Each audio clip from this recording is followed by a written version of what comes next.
ready to start. I would like to ask everybody in the center aisle to please pull your chairs in as close to the table as you can for the presentation of the colors. Thank you. Please, for a moment. My name is Jay Galley. I just want to thank everyone for coming out. I have the distinct pleasure of being able to speak from this microphone and just be able to say thank you all for coming out. What we're doing here, I think, is something very, very special. It's something that's needed. Our vets deserve all the help and assistance they can get for their dedication and their sacrifice. So that's basically what this is about. You'll hear more about it as we continue through the breakfast. But what we're trying to do is get our vets who deserve our love, dedication, and support with some of the services that are due to them that they've earned. And we're just trying to get people together and help people and assist them and help everybody get along in life here. So that's basically why we're here. So, having said that, what I'd like to do right now is start with an invocation. Judge Childress is going to do that for us. Judge? If you would bow your head with me. Heavenly Father, we thank you for the opportunity to gather like this, the freedom that we have here in our country, and men and women who have protected us and reserved that freedom for us. And for all the veterans here today, we thank you for your service, Lord. We thank you for, we pray that you would watch over all of them and help us help them in any way that we can. We pray that you would bless this time. We ask this all in Christ's name. Amen. Amen. Amen. All right, thank you, Judge. At this time, everybody please stand erect. We're going to have the advancement of colors presented by the St. Tammany Veterans Honor Guard. Please pull in on the center aisle. Honor Guard. Attention. Order. Oh. March on the color.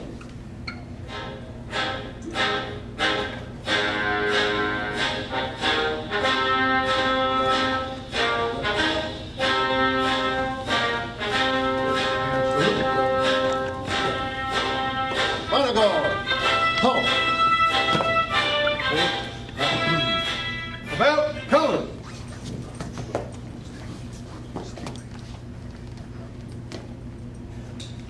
President, who?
At this moment, we have the head of the Marine Corps League, Matt Cole, lead us in the Pledge of Allegiance.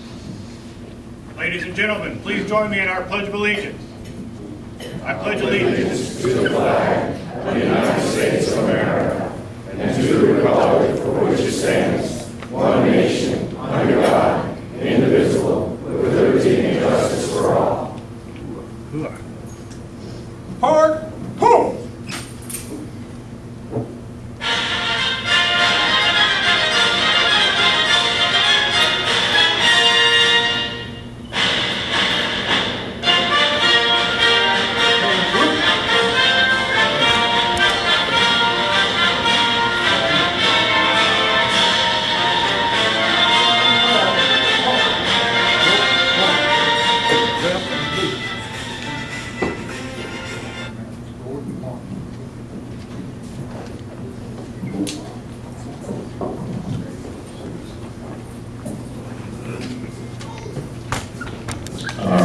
again, we thank the St. Tammany Veterans Honor Guard for coming out and bestowing the colors upon us. Thank you, Matt. We're going to make just a couple of short, brief little announcements here, then we are all going to eat, so just stand by. I'd like to bring up right now Dennis Charlesworth. He's going to address the crowd. Dennis.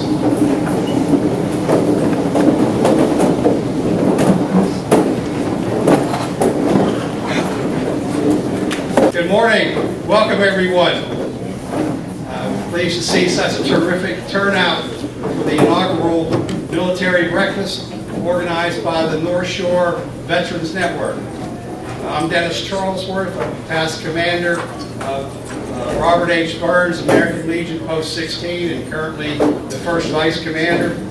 And on behalf of the officers and members of Post 16, we are pleased and honored to host this event. The American Legion is the world's largest veterans organization, created in 1919. Post 16 is Louisiana's second largest American Legion post in membership. We have over 300 members.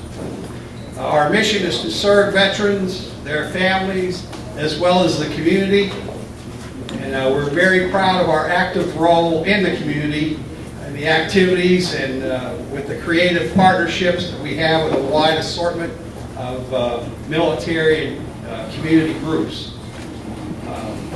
If you're not familiar or if you've never been to a military event before, you've maybe not noticed the small round tables in front here.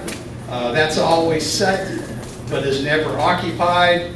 The prisoners of war missing in action table is something that we take with a great deal of pride and respect in. The tradition of setting a separate table in honor of our prisoners of war and missing comrades has been in place since the end of the Vietnam War. The manner in which this table is decorated is full of special symbols to help us remember our brothers and sisters in arms. The POW MIA table is smaller than the others, symbolizing the frailty of one prisoner alone against his or her oppressors. This table is separate from others and can be set for 1 to 4 place settings. At your leisure, please come up and visit the POW MIA table. There's a description of the various items that are on the table that have a great deal of symbolism to them. We look forward to establishing a mutually beneficial relationship with all of you. We welcome all of our military members, our special guests, and particularly our sponsors who have made this event possible. And we look forward as a Legion to contributing to the success of the North Shore Veterans Network. Thanks again to all of you.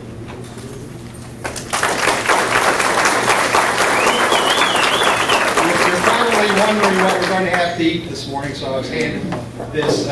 You'll have a choice of scrambled eggs, biscuits, sausage and gravy, hash browns, bacon and sausage pancakes, or there's also breakfast sandwiches consisting of biscuit, egg, bacon, and cheese, or biscuit, egg, and sausage.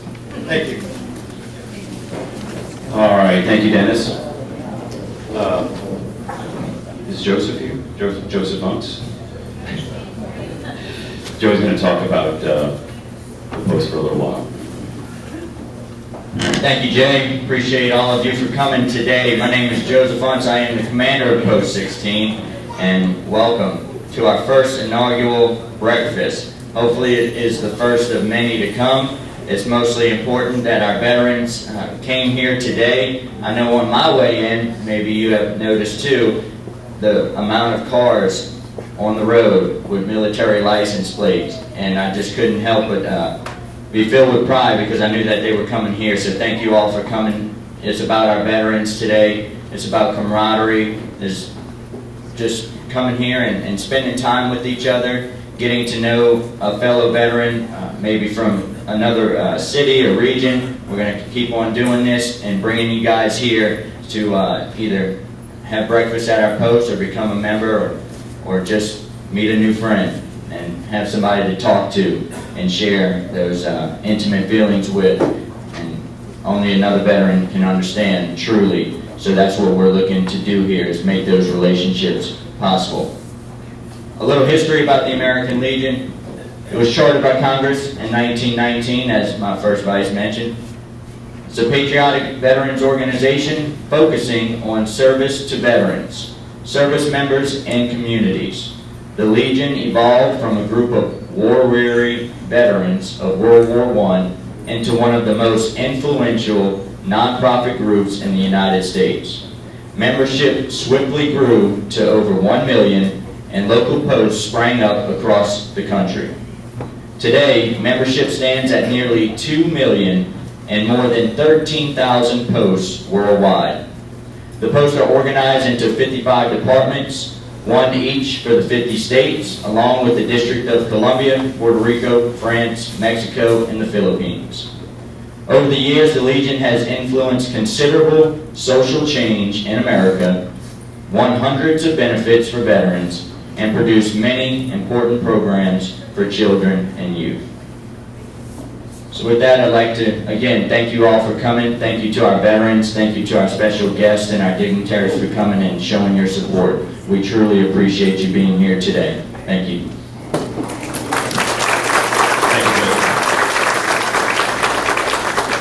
All right, from there, everybody hungry? Yeah. All right. So just to maintain a little order, because all of us as military types, we love order, don't we? I guess we'll start on that side of the table. We'll form a line and just walk through this way, and our Rotarians here are going to be very helpful and serve you what you want. Again, I thank you all for coming out. We're going to take a break here, have some breakfast. Again, I can't thank you enough. As a Marine Corps vet myself, this means a lot, and you know how important it is when you notice some of our elected officials here and candidates for elective office who have showed up, so we thank you all for coming out. But again, this is about our veterans. This is about hooking our veterans up with the proper organizations to assist them and help them with all the benefits that they've earned through their sacrifice and service. So without any further ado, chow is being served. Okay. Here's Mr. Ford right here. Gladys is going to have the honor of giving Mr. Ford a quilt of valor. Okay, and I'm going to let Gladys tell you all about it.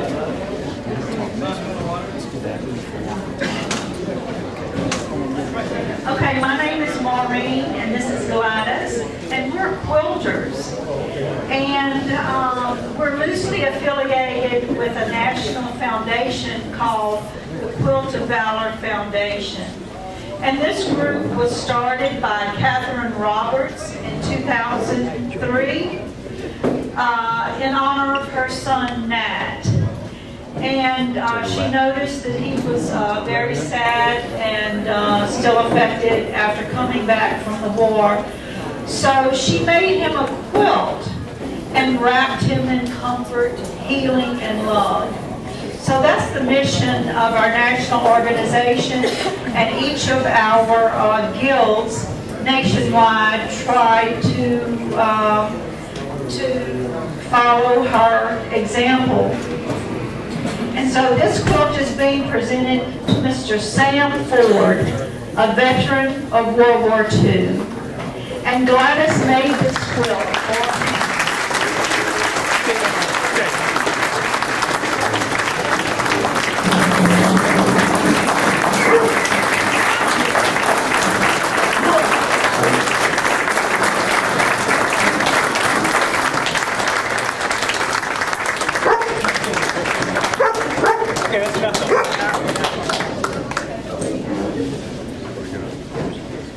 Sam. All right. Thank you.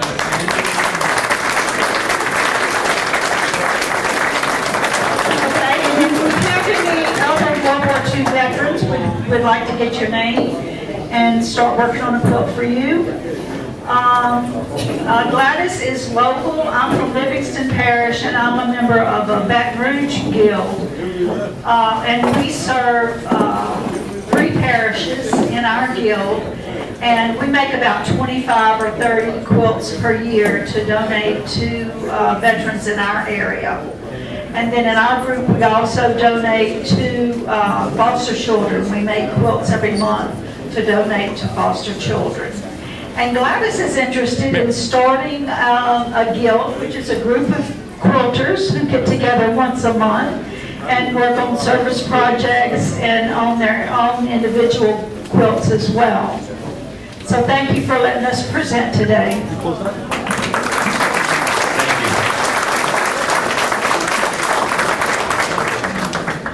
And thank you, Mrs. Sam, for your service. A living legend, a World War II veteran.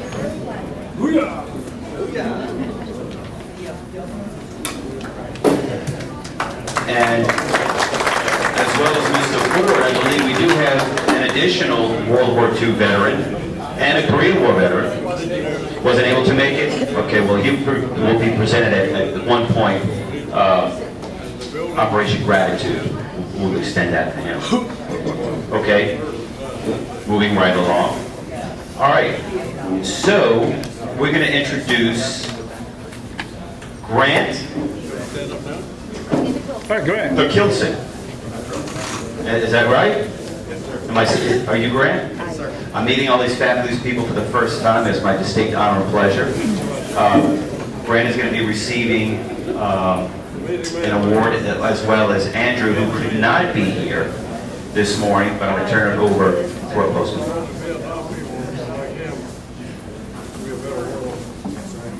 We are very, very thankful for Grant. For those of you who may not know him and not recognize him drenched in sweat, Grant is a photographer for the St. Tammany Farmer. He has been very, very helpful and generous to the American Legion, covering the Memorial Day and Veterans Day ceremonies that we have at the St. Tammany Parish Justice Center. He's also a regular visitor to the American Legion Banana Split celebration, which will be next Saturday, by the way. And we are very, very proud of Grant. He was just recognized as the Photographer of the Year in the state of Louisiana for a picture that he took of one of our members at the Memorial Day ceremony.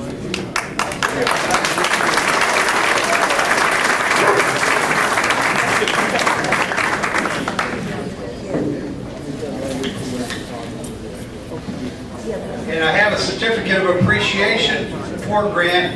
It says this certificate of appreciation is gratefully presented to Grant Kilson in recognition and sincere appreciation of outstanding service and assistance with contribute to the advancement of the American Legion programs and activities dedicated to God and country, presented by Robert H. Burns, Post 16, Department of Louisiana, this 9th day of August 2023, signed by Joseph Untz, Commander. And Grant.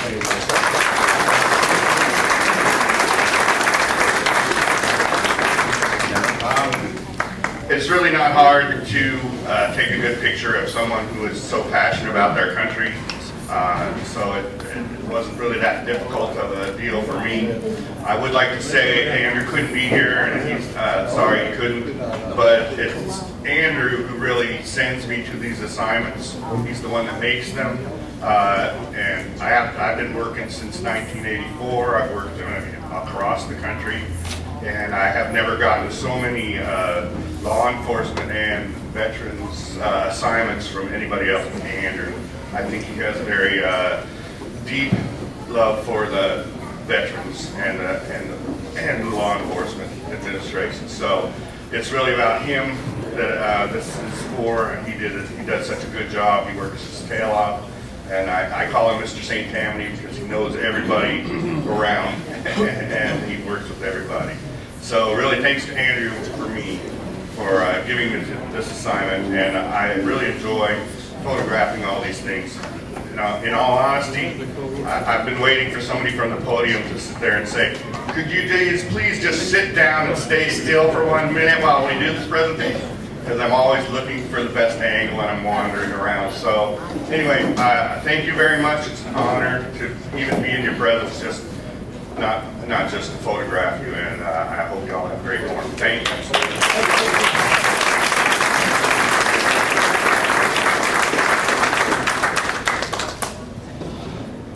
Now I'll just sit down, okay. Okay. We also have a certificate of appreciation for the St. Tammany Farmer. They once again were selected as the newspaper of the year in Louisiana for, I think, 4 out of 6 years. So, and they, as Grant said, they've been tremendous in providing coverage for the Legion. Thank you.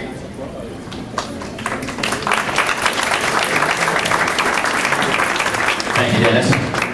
All right, we do have a few guest speakers. We're going to bring them up, but I'm not going to introduce them.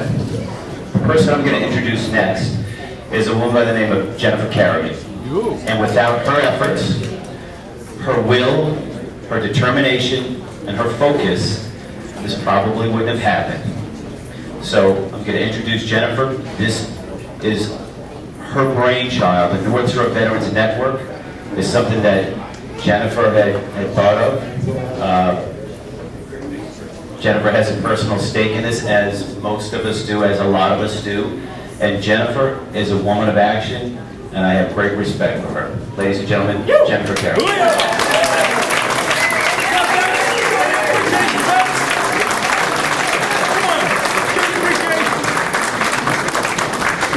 careful, I'll ask y'all to volunteer for something. Yeah, it is.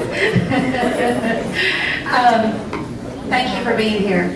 Just take a quick moment of personal privilege. It means the world to have you here because it means that you care about those who wore the uniform or are currently wearing it because you took time out of Saturday morning. We all love our Saturday mornings, right? Our first guest speaker today, he's our parish president. But more than that, he is someone who loves those who have worn and are wearing the uniform. Those here at the Legion and those at other places speak of how he is always here. He shows up. He's at the Veterans Cemetery. He's at the VFW. He's here. You know, if there's something happening for our men and women of uniform, he's here and he can be called on. And so we knew we could call on him to be part of this event. And when I say that, I say that, you know, just as a man, as a leader, right, in our community. So I just ask you to consider, as you are leaders, what role you play. Right? So, Mike, would you come up? Good morning. Thank you, Jennifer. Since I have this, I don't need to stay behind the podium. Good morning. This is a great event. A great event for our veterans. A great event for those who organize what hopefully will be a monthly breakfast to honor our veterans and to provide them with a means of getting the services, the different services that are available to them. I'm speaking on behalf of myself as parish president and on behalf of the 270,000 citizens of St. Tammany Parish that want to recognize and honor our veterans. Thank you so much for the service that you provided and what you do for our community. I want to give a brief explanation to what my connection is with the American Legion post-16, this American Legion. It's lifelong for me.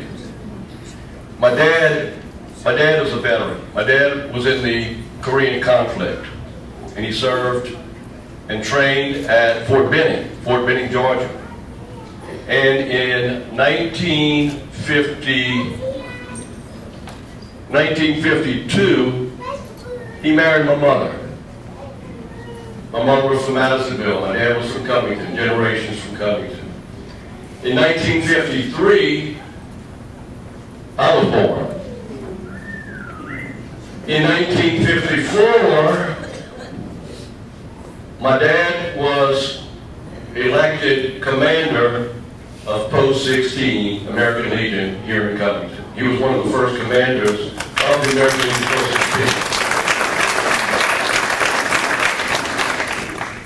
16. And of course, many of you know, he went on to become Covington's longest serving mayor. He was elected mayor of Covington in 1967 and served until 1991 when he retired. And during his entire career, he served the American Legion Post 16 and other organizations, other veteran organizations here in our community. Of course, I went on to serve as mayor of Covington too, and I learned from him of giving of yourself, giving of service. And I served for 2 full terms as mayor of this beautiful city here in St. Tammany Parish. And now it's an honor to serve you as your parish president. But I'm also a dues-paying member of the Sons of the American Legion Post 16 too. So I continue my service with the American Legion and our veterans, and I can't thank you all enough for what you do for our community, what you've done before, and what you do for our community now. Thank you very much, and God bless you. And God bless you all.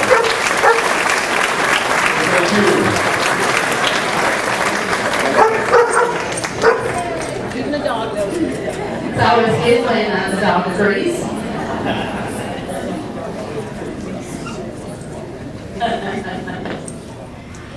So, you may wonder, why are you here? Just here to eat? You're here to see some awards given, and I mean, it's a good thing to come out and see a World War II veteran honored. In February, Joseph was really right. I have a tendency to walk up to people and say, hey, I have an idea. And I really tend to follow it up with, you want to help? And the next gentleman to speak, he didn't hesitate. He said, absolutely, and he followed through. And that idea was this breakfast. And this breakfast wouldn't be happening without him. Why are we doing this particular breakfast? Well, it's a fundraiser because it takes everyone. It takes all hands. And so we knew we had to do something to be able to make it happen because I can't afford to feed all the veterans in the North Shore area for breakfast. That would be expensive. So we had to reach out to the community. And that's where this idea came from. And the idea got bigger, and obviously a lot bigger. This turnout's pretty amazing. And then Scott said, well, let's make it kind of a model so people can see what it might look like. Now, we're not going to have other speakers normally, because not everybody wants to listen to everybody talk all the time. But every month we're going to have a breakfast here where our men and women who have served can enjoy a great meal and a great time talking with one another. And they can maybe talk to some people who serve them at these tables. And sure, other people can come, but y'all will have to pay. Because you didn't wear the uniform.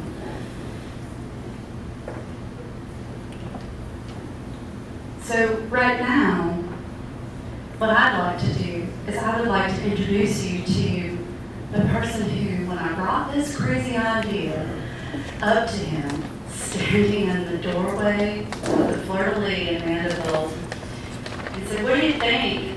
He didn't pause. He didn't hesitate. He just said, let's do it. And he made it happen. And here we are.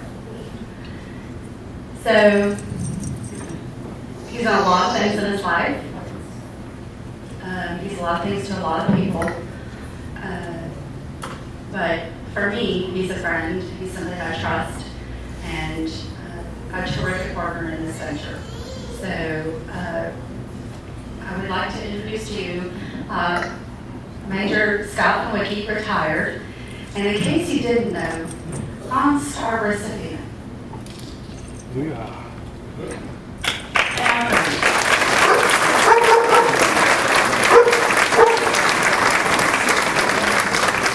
Thank you very much. I'm looking forward to speaking with you today. It's a Saturday. Everybody's taking up their time to be with us, so we really appreciate that.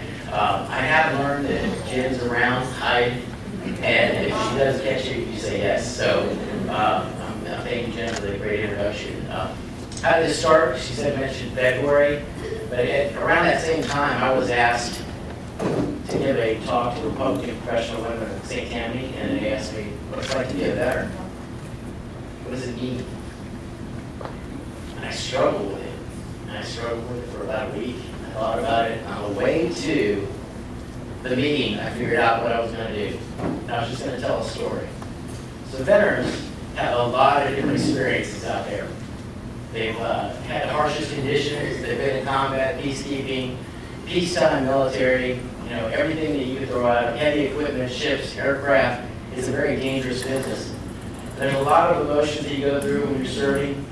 And so I'll tell you this story. I was a young second lieutenant in Hawaii, and in Hawaii as a medical service corps officer, one of the things that I was tasked with doing is running the blood drive every month for the post at Scoville Barracks, Hawaii.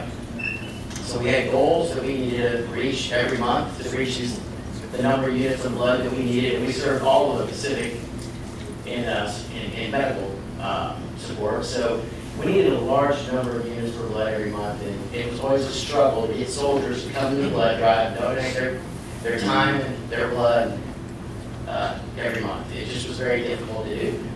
So we ran a number of blood drives, and then I was promoted into a platoon and was leading soldiers, and then I became the guy tasked with actually executing the blood drive instead of just organizing it.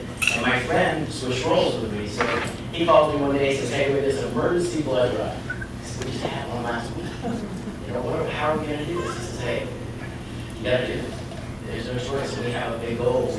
We have a problem." And I said, "Okay, what's the problem?" He says, "We have a retired lieutenant colonel that's going to be going through surgery. He needs blood. And he's from 127 Wolfhounds, which is a very storied unit." And I said, "Oh boy, that's heavy. That's heavy lifting. We're going to get to work on this."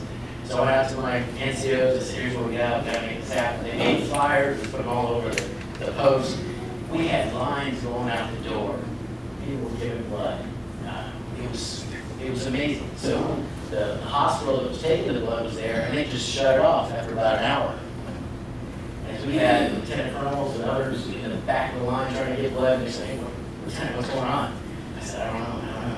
And so I would go to the hospital and folks and say, "Hey, how can we stop him?" And they said, "Well, we have enough. So afterwards, I said, "Well, we're going to get enough blood. We see the goal. We had this great experience and everything."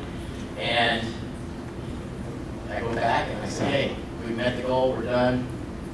Go to my friend. I said, "We can close it out. Just send out notices to the units. Don't send anybody." And he goes, "Wow, how did you get this done already? Usually it's an all-day affair." That's what we did. Just what he said. We highlighted what was happening and how we needed support and help. And he said, "I was joking." And I said, "We have the newspaper out there. They want to interview us on how we did this and how we made this happen." He said, "Oh, man." So sometimes in the military, we have a humorous moment, right? You have some high anxiety about your career. You say, "What did we do?" And so I had a long confession with my boss about what happened, how that transpired, and he had a good chuckle about it. He says, "Just tell us it's a HIPAA violation. You can't talk about it." So we ended up having very successful. So sometimes you get named in the military. So for that year, I was Lieutenant Blood Bank. We get over that. But in the military, I say there's some danger involved too, right? So a good friend of mine here, John Schroeder, peacetime military, working in criminal investigations, undercover, kicking in doors, going after the bad guys. You never know when you're going to go home. Forward operations, when you're just loading up to go to training, people sometimes get hurt around the railroad yards and on the ships. But I want to tell you a story that happened in 2000. I'd gone to flight school, been promoted a few times, and my first unit was a unit called Flatiron. It was very unique. It's the only crash rescue unit in the United States Army. It's located at Fort Rucker. Its primary mission is to support the United States Army Aviation Center School. So 3 times a day, about 400 aircraft take off, and we learn how to fly helicopters there. So as those helicopters go out and fly, when you have that many aircraft in the air, occasionally something bad happens. And this unit is like a fire station. And the name Flatiron was because back in the old days, blacksmiths were always keeping iron in the fire. During the Vietnam War, Flatiron kept the aircraft in the air just to be able to respond to accidents. So it's 2000, we didn't keep an aircraft in the air, we had the crew there 24/7. We had a second up crew that was on recall 30 minutes. Since peacetime, we flew hundreds of missions, both for the center school, but also we had a MAX mission, Military Assistance to Safety and Traffic. And what happens in that mission is you have an agreement with all local law enforcement, EMS, fire departments, volunteer fire departments, and we would, on our first up, go pick up traffic accident victims from rural areas and fly them to the hospital. The second mission was to move people from the ER in a lower level hospital to somewhere else that they can get the treatment they need. So second up would do that. So it was a Saturday in, I believe it was June of 2000, and there was a crew that I worked with very closely. If you imagine working in a firehouse, you're having lunches, dinners, you're spending the night there together, you have Thanksgiving meal together, your families come to you, and everybody's really tight. You get to know each other very closely. So this crew's out flying. They had to do a second up mission from a hospital in Covington, Alabama, and take them to Birmingham, Alabama. So generally, when you're second up, that pager goes off about 1:30, 2:30 in the morning. It's never a convenient time. You get up, you get to the airfield, you fly the mission. So they flew to Birmingham in the dark. They arrived there, they dropped off the patient.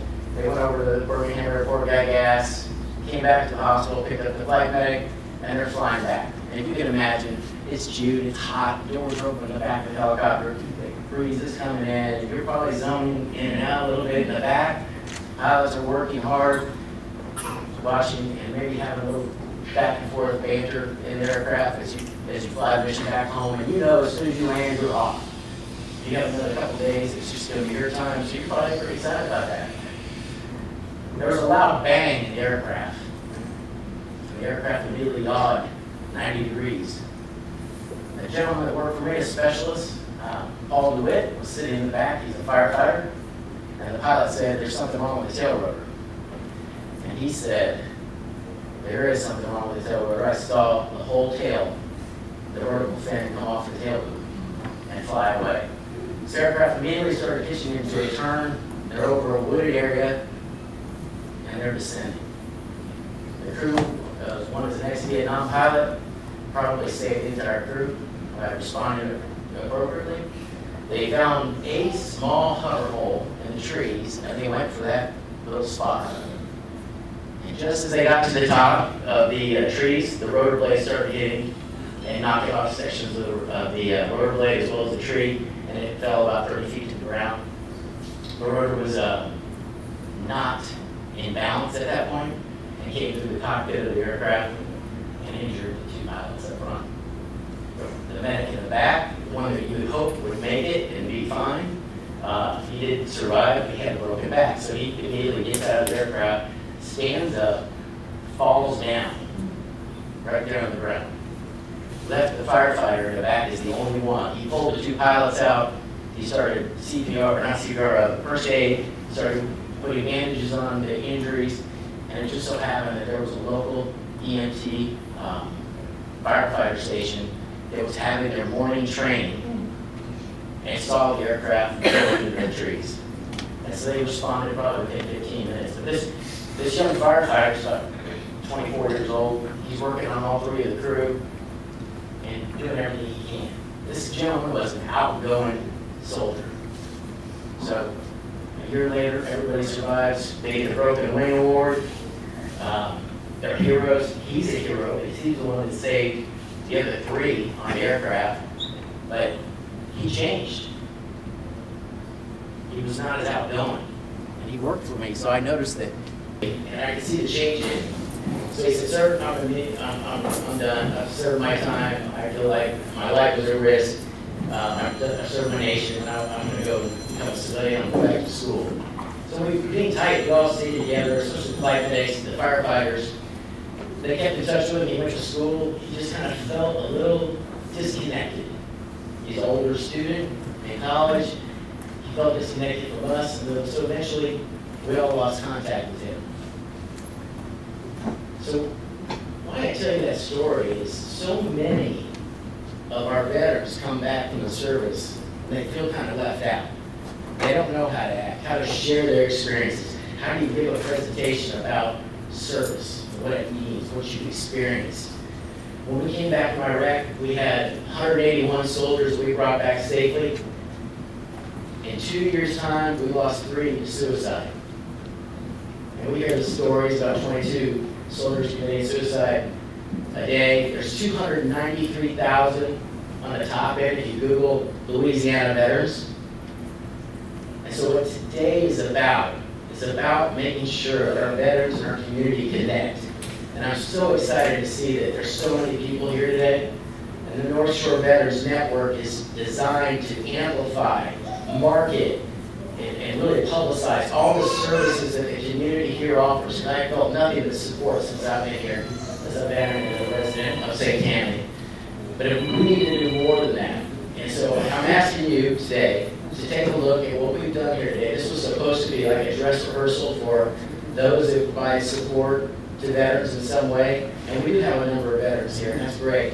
But next month and the month after, we a lot more veterans here, and we ask that you continue to come to support them. But we also want to use you as our brain trust. There's a lot of different things that we can do. So we have PTSD workshops, Veterans to Farmers programs, and then we also have a lot of successful business owners and elected officials that are veterans. So how can we come in and say, we're going to write business plans today, or show you how to write a business plan, how to apply for grants, how to take advantage of government programs, or how to network within your community. We have all that expertise right here in this room. All we have to do is find a way to connect regularly. So what we want to do is have this breakfast every month.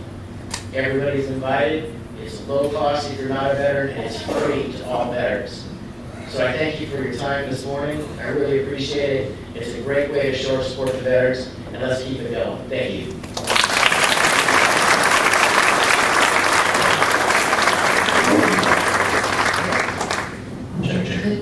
Couldn't have said it any better. Our last speaker today, I left my introduction on my phone, which is over there, so I'm going to wing it. It's okay. I'm going to wing it. Please don't tell your person. I apologize. Most people know him as our state treasurer, or as a great candidate running for governor. And I know him as those things. But I also know him really well as a man who does so much, so quietly and so faithfully for people every single day.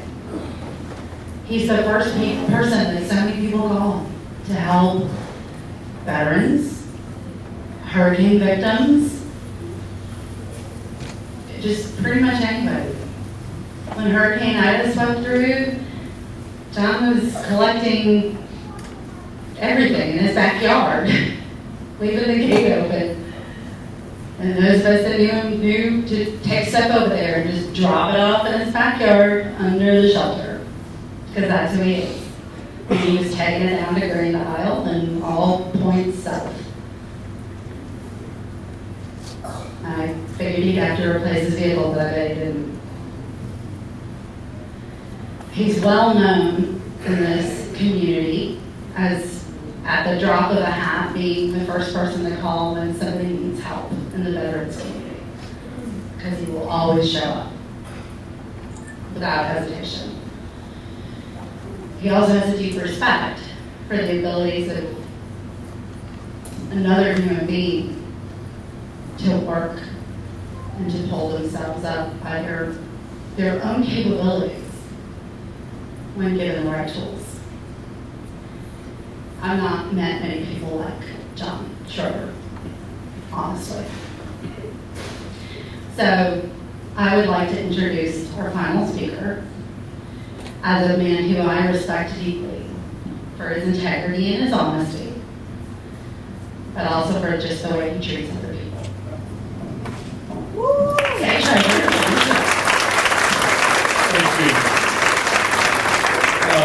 I don't know if I was the first one from Scott. If I wasn't the first, I was close. So they asked me if I would help. They asked me if I would donate, and I said absolutely. And this is an unbelievable turnout for the first time event.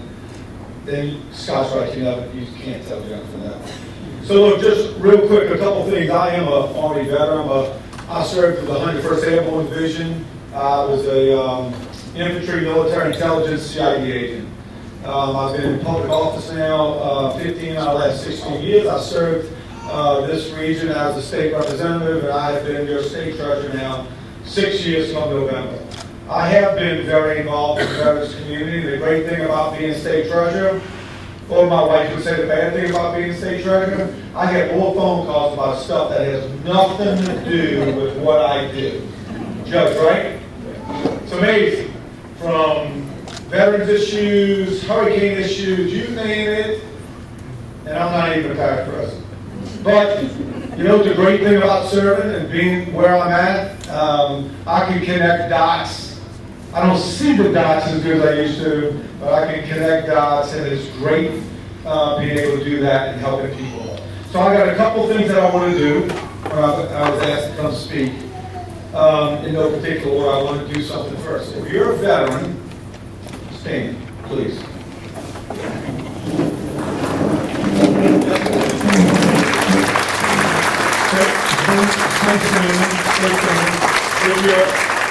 If you're not staying already and you're a law enforcement veteran, stand, please. Couple more. So, I don't need to tell you. I would tell you, if you want a better life, go home this afternoon when this is over.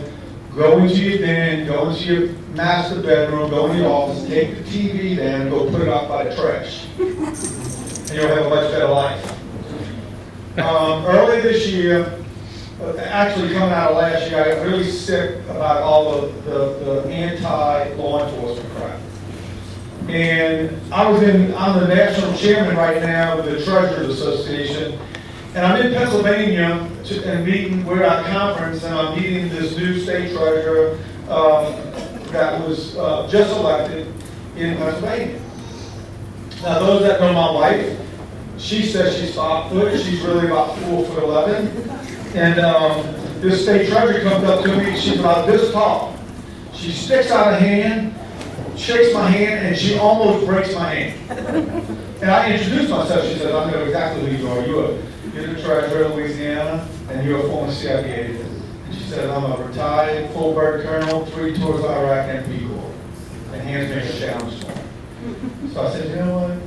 I need one of these. You know, y'all all know that. So, but on top of that, I was really disgusted over the whole pushback against law enforcement. So I came home. I engaged a friend of mine, Scott Nowicki, who, Scott and I met in a strange way. And Scott's right. I don't look for fanfare or anything, but I do believe when you help people out of the kindness of your heart, good things happen. And he just asked me a question one day, and now we're the closest friends. So great soldier, great guy to have in your community. But I came home, I put this lapel pin on because I commissioned my own lapel pin.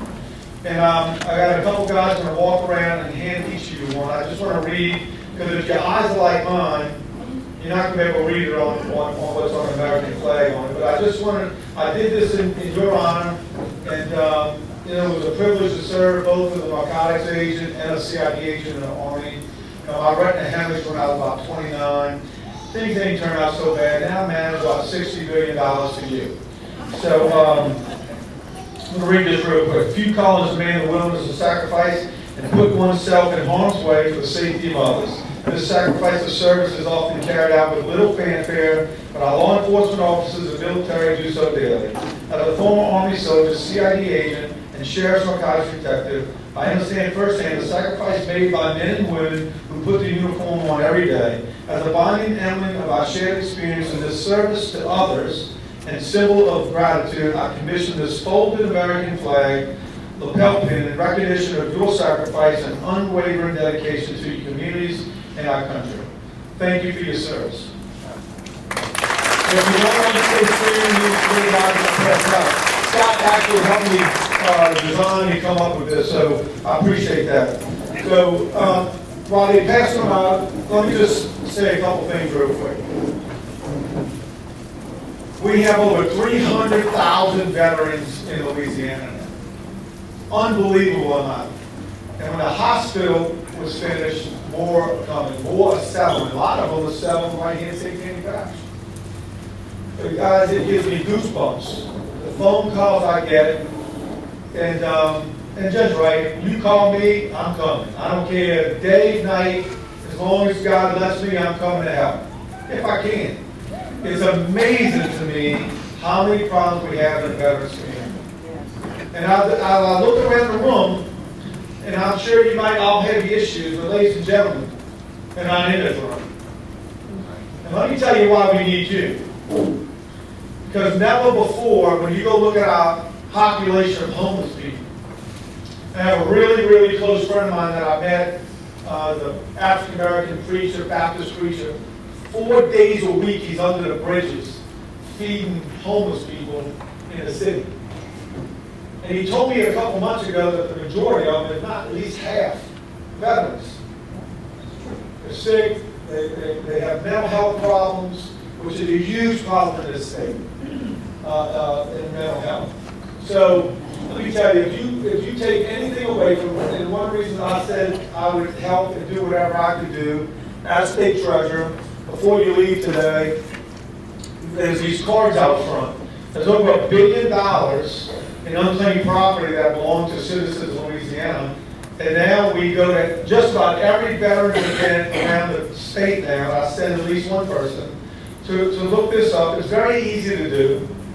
And we have a lot of seniors, and a lot of the money is $1 billion, $1 billion with a B, that belong to people. So everybody in this room right now, everybody in this room, somebody in your family, we have so much money, 1 in 5 people have money in this program. But you know what? Hey, well, look, this is free money. LACashmoney.org. Most people can get it right online. Just fill it out. Just fill it out. So before you leave, grab a couple of these, bring them to your friends. But I want to make one hard plea to you. 2 things I want to say. I don't think there's ever been a time in our community, not only just in this state, this country, where veterans need to step up. Because I was in front of a group of African-American leaders in Terrebonne Parish this week. And it just so happened, there were 7 of us in a room, and we were all veterans. All of us. 2 councilmen, and some do some other things, one is a preacher. We were all veterans of some branch. I joke and say, I was in the military, I was in the Army. Sorry, Air Force and Navy. You know, I know. But you got to do it. You know? We ain't going to say nothing about the Marines. They're not right anyway. But we have to bring some civility to our communities. And there's no better people to do that than veterans. I'm sick and tired of this political fight that we can't even have conversations anymore. I've taken about 5 oaths in my life, and never once yet, when I raised my hand and took the oath, did I say I was only going to represent Republicans or the whites or the blacks or the Democrats. You swear to oath to represent all people.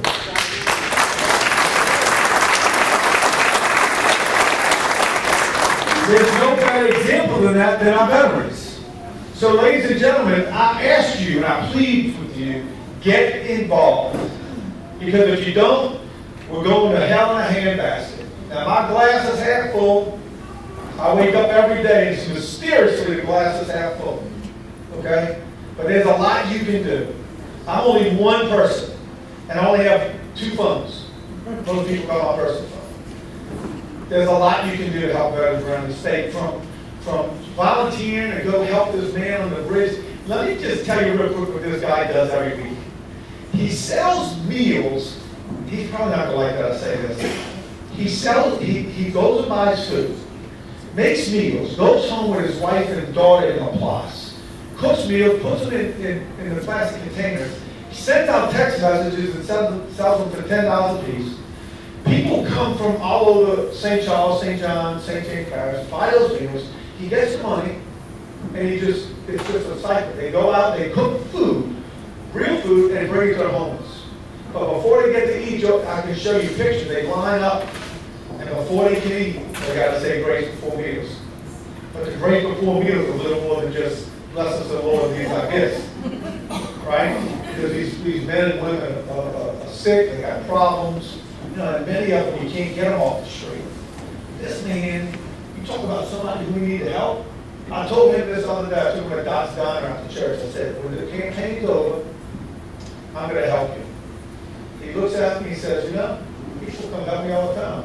They come out 1, 2, 3 times, take some pictures, and I never see them again. You know what I told him? I said, I didn't say I was coming out there. I'm going to do something that nobody's told you they do. I'm going to help you raise money. So you don't have to work and cook dinner 4 nights a week to go serve food 4 days a week. So there's so many things you can do that you don't realize. And just being a state treasurer, I see all this stuff all the time. I see what this American Legion Hall does. I see what that VFW Hall. I come over here at nighttime to meet with, and I take veterans to Baton Rouge, Vietnam veterans that haven't been in the system for years, and just trying to help them. And if you don't know your Secretary of Veterans Affairs in this state, you need to know. He has now served under his 5th governor. His name is Colonel Strickland. And he loves people, and he loves to help veterans. So if you have a veteran friend that's having a problem, man, call us. Call us. They know where to find me. Call Scott, call Jay, call Jen, call one of the organizations. But get involved. And obviously, I don't know why everybody came today, but thank you for coming. We're going to have some unclaimed property people here every month. So if you have people who have a problem with it, I'm going to have somebody from my staff here each month to help you. And we hope to just really bring some assets to the veterans that need some help. But something tells me they're not sitting in this room. Some of you may need some help. But I can tell you the majority of them are not sitting in this room, because the guys and gals that I've helped, you're not going to see them in church. You're not going to see them in places like this. They're just sitting at home, wasting away. They're just wasting away. So get involved. Thank you for your service. It's an honor to serve you. And Scott, Jen, congratulations for an outstanding event. And if she calls you, I'll give you her phone number. So if she calls you on your phone, just get ready. Thank you.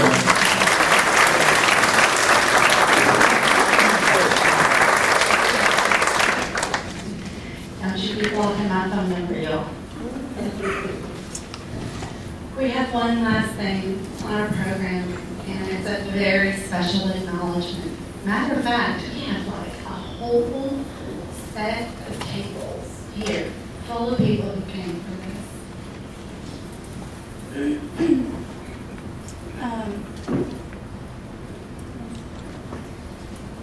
I did not make arrangements ahead of time to ask General Cushman if he would make his presentation.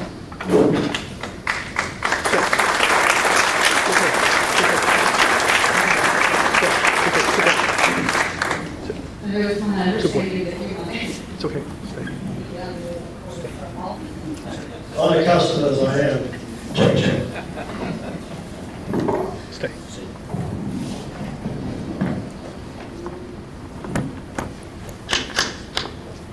Well, this is an unexpected but quite an honor.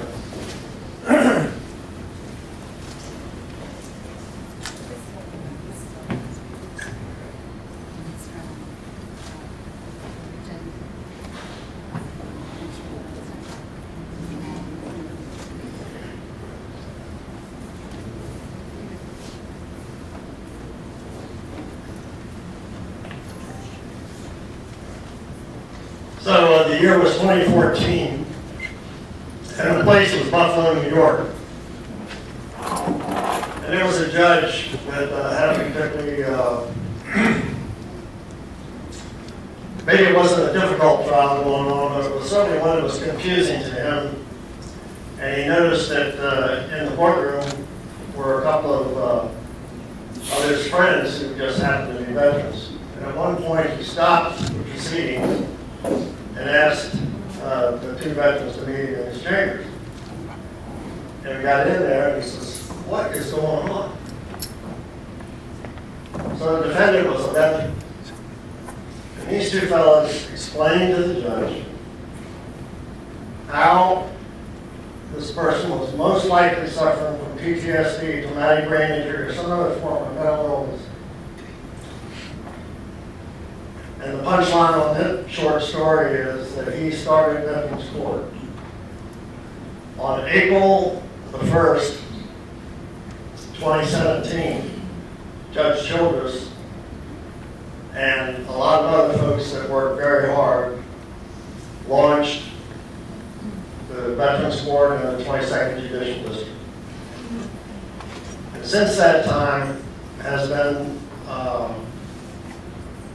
instrumental in helping other jurisdictions in the state start their Veterans Courts. So right now in the country itself, we have somewhere between 440 and 460 Veterans Courts in operation. Veterans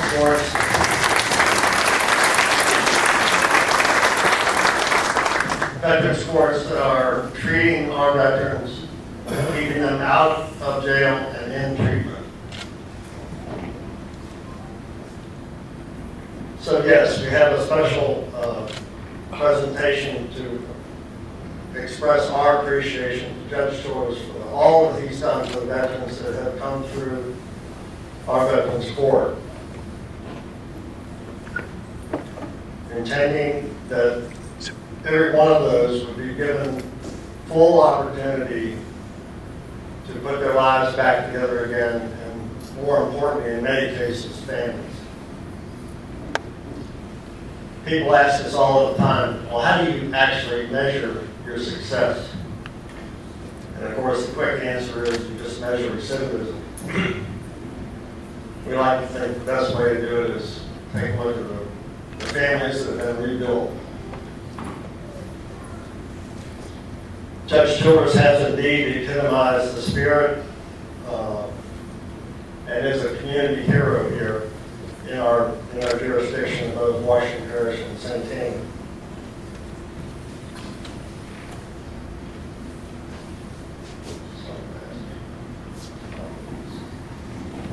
All right.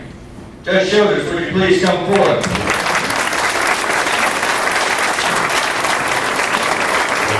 In honor of many years of service to the veteran community, proven making this world a better place, we'd like to present you with this certificate.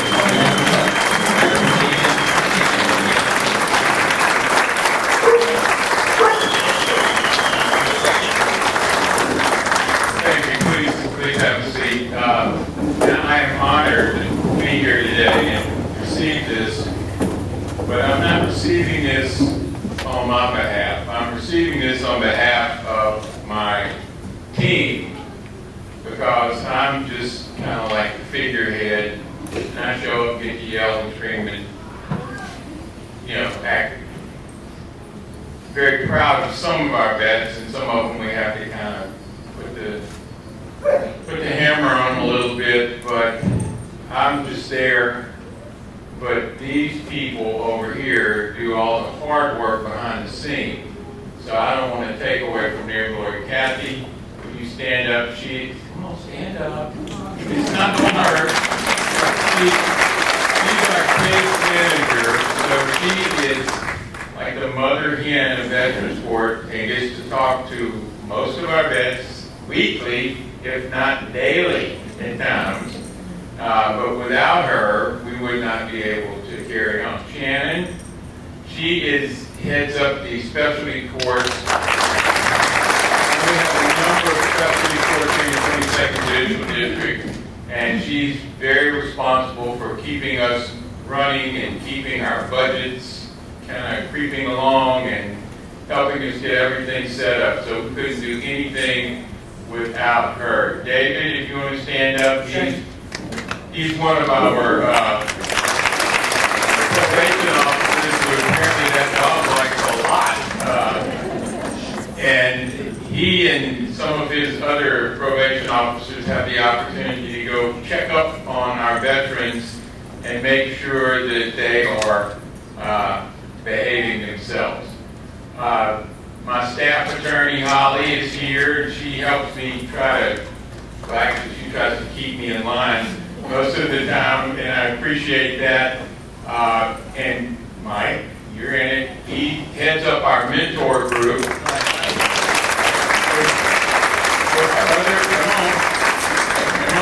It's a photo op for you here. He heads up the mentors. We have a number of them here. If you would stand up, we want to certainly give you your credit where credit is due. Come on, stand up.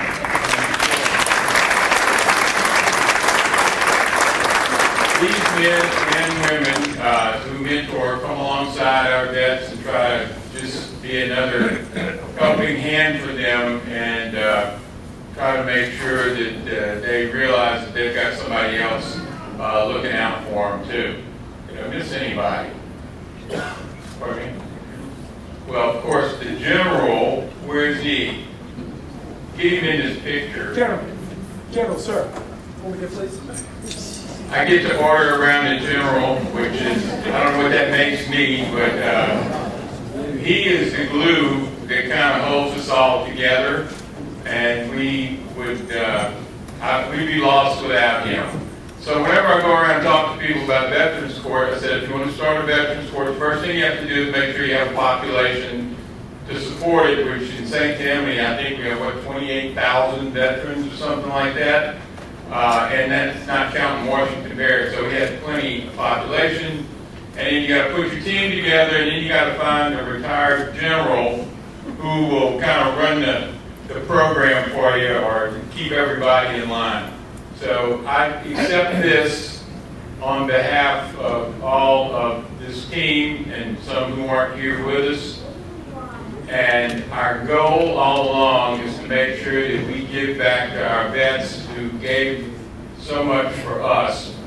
And I am hopeful that even once I retire, I'll still be able to participate in this because this has really been a very important part of my life here over the last 7 years or so. So thank you very much.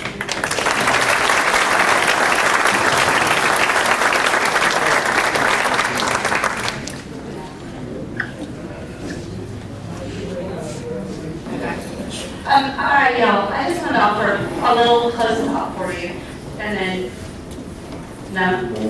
Okay.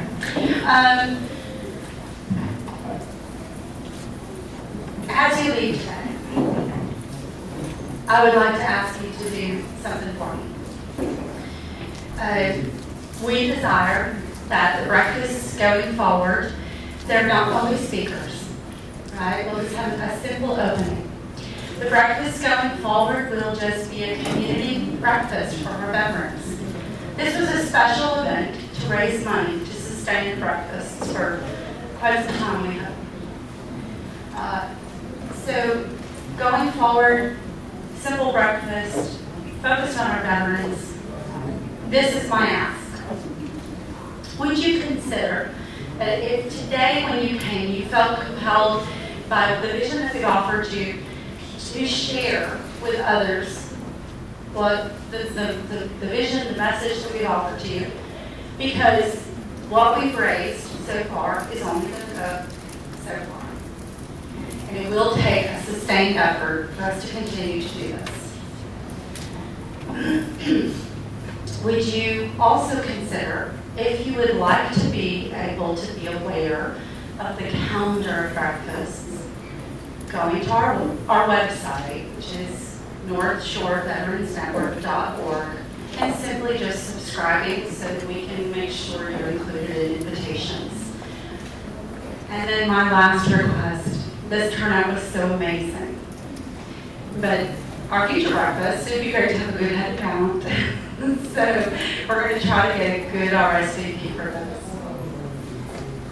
We do need you to partner with us in the future. Think about what skills you can offer, who you are. I need to thank personally our kitchen staff, our donors, all the people that make today possible. Is Marlene Holiday still here? Our cook.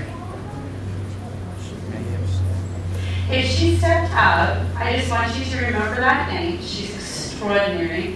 And then are the Marines who cooked in the kitchen still here? Any of them? If they are, stand up. If they're not, that's okay, because they worked really hard to get here very early.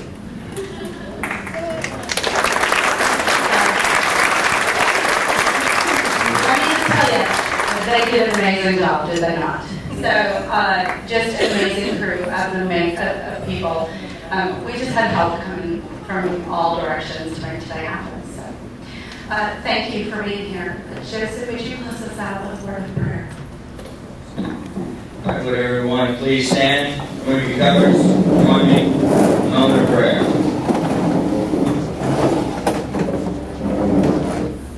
Lord, we lean on you for your guidance. We thank you for this opportunity to come together to bless all of our veterans and thank them for all that they do. As we leave here today, may we be protected. May we just use your will to guide us and make decisions on behalf of our community. We thank you. We love you. In Jesus' name. Amen. All right, thank you all for coming, and we'll see you next time.